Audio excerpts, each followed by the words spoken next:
میں ایک واقعہ آپ کو سناتا ہوں جو خود میرے ساتھ پیش آیا. میرے پاس کئی سال پہلے کی بات ہے، جرمنی سے ایک صاحب کا میرے پاس خط آیا اور انہوں نے اپنا حال یہ لکھا کہ میں پاکستان میں تھا اور وہاں سے پھر میں روزگار کی تلاش میں جرمنی آ گیا. جرمنی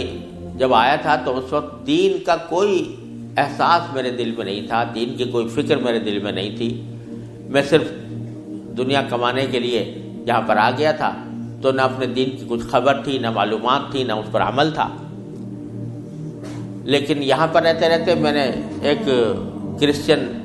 لڑکی سے میرے تعلقات ہو گئے اور پھر میں نے اسے شادی کر لی. شادی کے بعد بھی کوئی دین کی طرف رغبت پیدا نہیں ہوئی، کوئی احساس پیدا نہیں ہوا. لیکن جب اولاد ہو گئی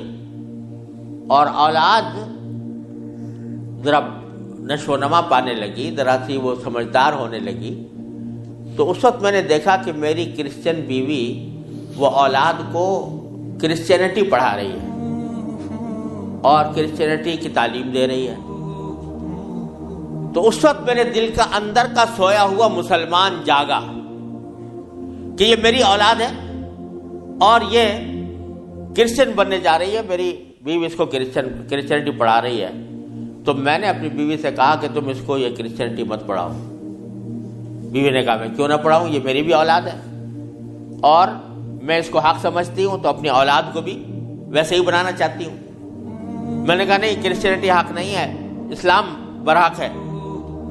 تو اس نے کہا مجھے ثابت کرو کہ کیوں برحق ہے اسلام اور کرسچینٹی میں کیا خرابی ہے. تو اب میرے پاس علم تو تھا نہیں، مجھے اپنے دین کا بھی پتہ نہیں تھا، کرسچینٹی کا بھی پتہ نہیں تھا.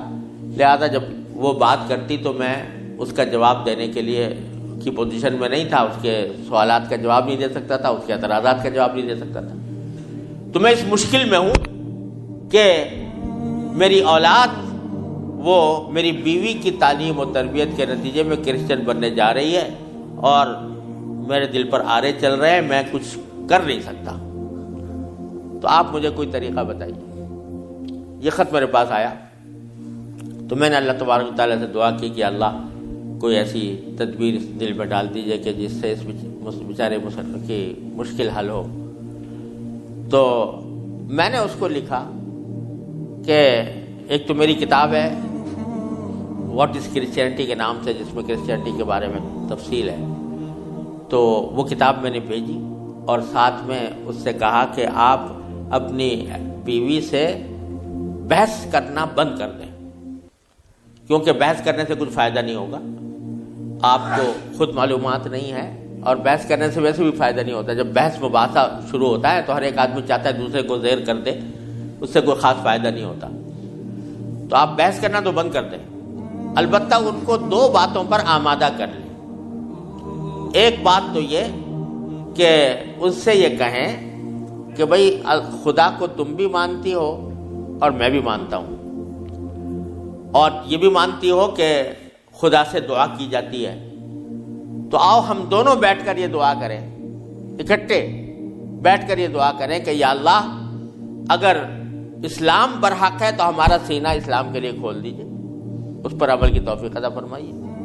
اور اگر کرسچینٹی برحق ہے تو پھر کرسچینٹی کے اوپر ہمارا دل کو مطمئن کر دیجئے. دونوں مل کے یہ دعا کیا کریں. ایک تو اس بات پر اس کو آمادہ کریں، دوسرے اس بات پر آمادہ کریں میں کتاب بھیج رہا ہوں کہ وہ کتاب کا مطالعہ کر لیں. میں نے یہ لکھ تو دیا، اللہ تعالیٰ سے دعا بھی کی کہ اللہ میں نے لکھ تو دیا ہے، اس کو مؤثر و مفید بنا دیجئے. کچھ عرصے کے بعد اس ساتھی کا خط آیا. اس نے لکھا کہ الحمدللہ میری بیوی نے آپ کی دونوں باتیں تو مان لی ہیں اور کہا کہ یہ دعا بھی کروں گی اور یہ کتاب بھی پڑھوں گی، لیکن ابھی کوئی فرق نہیں آیا، معاملہ جوں کا توں ہے. تو میں نے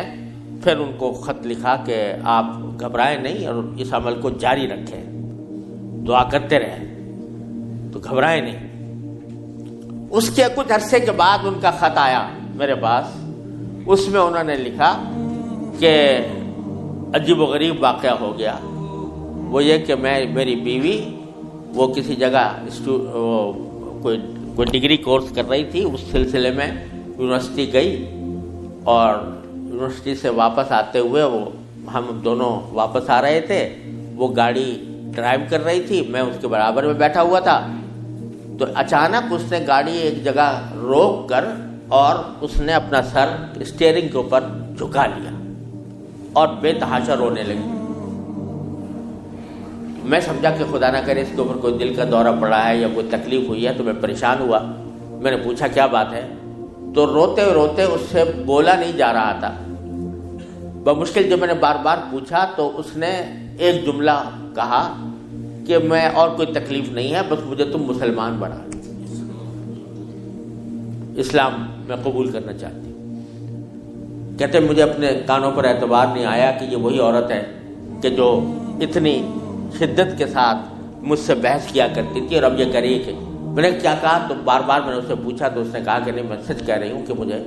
مسلمان ہونا ہے، تو مجھے کہیں لے جا کر مجھے مسلمان بناؤ۔ میں پھر اس کو فوراً اسلامی سینٹر میں لے گیا، وہاں جا کے اس نے کلمہ شہادت پڑھا، مسلمان ہوئی، اور اس نے خط میں لکھا تھا کہ یہ اتفاق سے یہ دن رمضان کا تھا، اور آج پہلا موقع ہے کہ ہم دونوں نے سحری میں اٹھ کر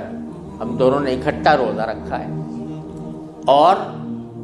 آپ کو خط لکھ رہے ہیں، اور دوسرا خط میری بیوی کی طرف سے ہے۔ تو دوسرا خط اس کے ساتھ تھا اس کی بیوی کی طرف سے، اور اس نے مجھے لکھا تھا کہ میں آپ کا شکریہ ادا کرتی ہوں کہ آپ نے مجھے ایک ایسا طریقہ بتایا جس کے ذریعے اللہ تبارک و تعالی نے مجھے ہدایت عطا فرمائی۔ تو یہ میرے خود اپنے ساتھ پیش آیا ہوا واقعہ ہے۔ اللہ تعالیٰ سے اگر ہدایت مانگی جاتی ہے وہ دعا رد نہیں ہوتی۔ یعنی بہت سی دعائیں جو ہم دنیا کے لیے مانگتے ہیں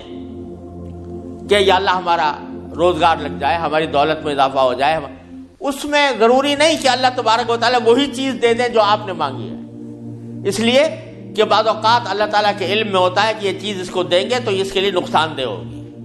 کوئی اور چیز دے دیتے ہیں، اس سے اچھی چیز دے دیتے ہیں۔ بعض مرتبہ آدمی مانگتا ہے کہ مجھے میری دولت میں اضافہ ہو جائے، لیکن اللہ تعالیٰ جانتے ہیں کہ اس کی دولت میں اضافہ ہوگا تو پتہ نہیں یہ کس وادی میں جا کے گرے گا، لہذا وہ نہیں دیتے اس کو، لیکن دعا کا ثواب اس کو دے دیتے ہیں۔ اسی طریقے سے بعض اوقات دنیا کے بارے میں اگر یہ ہو کہ بھئی یا اللہ میاں مجھے محسن فرض کرو کہ بیمار ہے تو شفا مل جائے، تو بیماری کے اندر بعض اوقات اللہ تعالیٰ جانتے ہیں کہ اس کا بیمار رہنا ہی اس کے حق میں زیادہ فائدہ مند ہے، تو وہ بعینی ہی وہ چیز نہیں دیتے لیکن اس سے اچھی چیز عطا فرما دیتے ہیں۔ یہ اللہ تبارک و تعالیٰ کی سنت ہے دنیاوی چیزوں کے بارے میں۔ لیکن اگر کوئی ہدایت مانگے سچے دل سے، یا اللہ مجھے ہدایت دے دے، یا اللہ مجھے سیدھے راستے پر چلنے کی توفیق دے دے، یا اللہ میری اولاد کو سیدھے راستے پر چلنے کی توفیق دے دے، تو یہ دعا رد نہیں ہوتی، اور یہ دعا ضرور قبول ہوتی ہے بشرطے کہ مانگنے والا ہو، سچے دل سے مانگے، خشوع کے ساتھ مانگے، اللہ تعالیٰ سے مانگنے کے انداز میں مانگے، تو اللہ تبارک و تعالیٰ وہ دعا رد نہیں فرماتے۔ بلکہ میرے شیخ حضرت عارفی رحمۃ اللہ علیہ فرمایا کرتے تھے کہ اپنے اللہ میاں سے جب کوئی مانگو تو مچل کر مانگا کرو، یعنی اپنے اللہ میاں سے باتیں کیا کرو، کہہ دیا کرو یا اللہ یا تو مجھے ہدایت دے دیجئے ورنہ آخرت میں مجھ سے مواخذہ نہ فرمائیے گا، یا تو مجھے ہدایت دے دیجئے، گناہوں سے بچا لیجئے، اپنی نافرمانیوں سے بچا لیجئے، یا پھر آخرت میں میری گرفت نہ فرمائیے گا۔ تو بندہ جب اس طرح مانگتا ہے تو اللہ تبارک و تعالیٰ ضرور عطا فرماتا ہے، ہدایت ملتی ہے، اور ساتھ ساتھ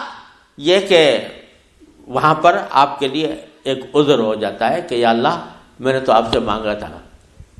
اور کہا تھا کہ مجھے ہدایت دے دیجئے، میرے گناہ چھڑوا دیجئے مثلا۔ تو آدمی اپنی سی کوشش کرے اور باقی کام کے لیے دعا کرے، صرف دعا بھی کافی نہیں ہوتی، اپنی سی کوشش بھی ضروری ہے۔ جیسے میں نے وہ یہ مثال دی تھی تو میں نے ساتھ میں اس کو کتاب بھی دی تھی، ایسا نہیں کہ صرف دعا ہی پر اکتفا کرے بلکہ تھوڑا سا طلب اس کے اندر پیدا ہو، کہ طلب بھی ہو، طلب ہو اور اس طلب کے لیے کوئی عملی اقدام اپنا سا کرے، اس کے بعد اللہ تعالیٰ سے مانگے تو اللہ تعالیٰ رد نہیں فرماتے۔ حضرت مولانا رومی رحمۃ اللہ علیہ فرماتے ہیں، مثنوی والے مولانا رومی فرماتے ہیں کہ دیکھو حضرت یوسف علیہ السلام کا واقعہ دیکھو کہ ان کو جب زلیخا نے ورغلایا، گناہ کے اوپر آمادہ کرنے کی کوشش کی، تو قرآن کریم میں ہے کہ اس سے پہلے اس نے سارے دروازوں پر تالے ڈال دیے تھے، غلقت الابواب، سارے دروازوں پر تالے ڈال دیے تھے، اور پھر حضرت یوسف علیہ السلام کو بہکایا، ورغلایا۔ تو حضرت یوسف علیہ السلام آنکھوں سے دیکھ رہے تھے کہ سامنے دروازوں پر تالے پڑے ہوئے ہیں، نکلنے کا راستہ نہیں ہے، لیکن انہوں نے یہ سوچا کہ میرے بس میں اتنا ہے کہ دروازے تک چلا جاؤں، بھاگ گئے، تو بھاگ گئے، دروازے تک پہنچ گئے،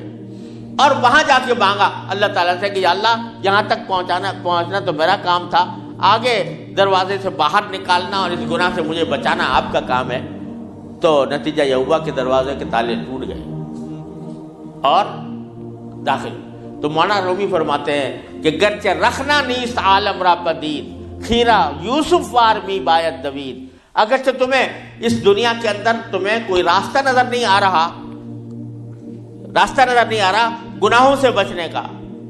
اللہ تبارک و تعالیٰ کی نافرمانی سے بچنے کا ماحول ایسا ہے، اس سے نکلنے کا راستہ نظر نہیں آیا، لیکن خیرہ یوسف وار می باید دوید، جس طرح یوسف علیہ السلام دروازے اپنے حد تک جتنا کر سکتے تھے اس کے لیے دروازے تک دوڑ گئے، اس طرح تم بھی دوڑ جاؤ اور پھر اللہ تبارک و تعالیٰ سے مانگو، تو اللہ تبارک و تعالیٰ انشاءاللہ رد نہیں فرمائیں گے۔ اس لیے میں عرض کرتا ہوں کہ اپنے معمولات میں، روزمرہ کے معمولات میں یہ بات شامل کریں کہ رات کو سونے سے پہلے اللہ تبارک و تعالیٰ کی بارگاہ میں اپنی بھی اور اپنی اولاد کی بھی، اپنے گھر والوں کی بھی ہدایت کی دعا فرمائیں۔ اللہ یا اللہ اپنے رحمت سے ہم چاہتے ہیں کہ ایسا کریں، اپنی طرف سے کوشش بھی کر رہے ہیں، یا اللہ اپنے فضل و کرم سے اپنے رحمت سے اس کوشش کو کامیاب بنا دیجئے اور ہمارے دلوں کو پھیر دیجئے۔ قرآن کریم حضور اقدس صلی اللہ علیہ وسلم دعا تلقین فرمائی، یا مصرف القلوب صرف قلوبنا علی طاعتک، اے وہ ذات جو دلوں کو پھیرنے والی ہے، اے اللہ ہمارے دلوں کو اپنی طاعت کی طرف پھیر دیجئے، اپنی اطاعت کی طرف پھیر دیجئے۔ یہ دعا سرکار دو عالم صلی اللہ علیہ وسلم تلقین فرمائی۔ تو یہ دعا ہر روز بندہ مانگے اللہ تبارک و تعالیٰ سے، انشاءاللہ رد نہیں ہوگی، انشاءاللہ ضرور کامیابی ہوگی۔ اپنی طرف سے کوشش جاری رہے اور ساتھ ساتھ اللہ تعالیٰ سے مانگتے رہیں، انشاءاللہ یہ کوشش کبھی رائے گاہ نہیں جائے گی، اللہ تبارک و تعالیٰ اس کو ضرور قبول فرمائے۔